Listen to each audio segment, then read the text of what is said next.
আমরা ঠিক করেছিলাম যে আমরা মায়াপুর যাব। সেই কারণে আমি আগের দিন রাত্রিবেলায় সুনন্দাদির বাড়ি চলে গিয়েছিলাম। কিন্তু সকালে আমরা যথারীতি উঠতে পারিনি এত ঠান্ডায়। সেই বিকালবেলা আমরা বেরিয়ে পড়েছিলাম একটু ঘুরতে। চলে গিয়েছিলাম একটু লাহিড়ী বাবার আশ্রমে, যেটা ব্যান্ডেলে আছে। আর শীতাংশুদা ব্যান্ডেল থেকে আমাদের সাথে জয়েন করেছিল। জায়গাটা ভীষণ সুন্দর। সকালে এলে আরও সুন্দর, তবে রাত্রের লাইটিংটাও খুব সুন্দর। আর ওখানে যেতে গেলে মানে মন্দিরে প্রবেশের জন্য অবভিয়াসলি ওড়না ক্যারি করতে হয়, কারণ মাথায় চাপা দিয়ে যেতে হয়। আমি এটা আগে থেকেই জানতাম, কারণ আমি ইউটিউবে অনেক ভিডিওস দেখেছিলাম। তোমরা যদি ওড়না ক্যারি না করো, ওখানে ওড়না বিক্রিও হচ্ছে, তোমরা কিনে নিয়েও ওখানে প্রবেশ করতে পারো।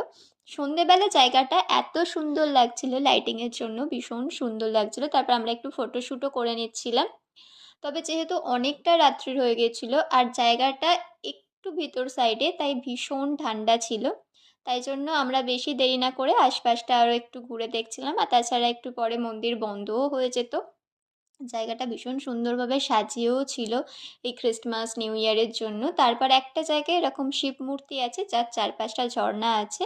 এই জায়গাটাও অনেক সুন্দর। আরও সুন্দর সুন্দর জায়গা আছে যেগুলো আমি ক্যাপচার করতে পারিনি। তারপর ওখান থেকে আমরা এসেছিলাম চন্দননগর স্ট্যান্ডে, একটু আড্ডা মেরেছিলাম মোমো খেয়ে। আমার ঝাল লাগার কারণে আমরা চলে গিয়েছিলাম আইসক্রিম পার্লারে। হ্যাঁ গাইস, এই শীতকালেও আমরা আইসক্রিম খাই। মানে জ্বর হলেও আমি আইসক্রিম খাই, মানে আমি এতটাই আইসক্রিম লাভার। আমি নিয়েছিলাম একটা chocolate with coffee ice cream, and সুনন্দাদি নিয়েছিল একটা ডার্ক চকলেট আইসক্রিম। দুটোই ভীষণ সুন্দর ছিল। So that's it for today, tata.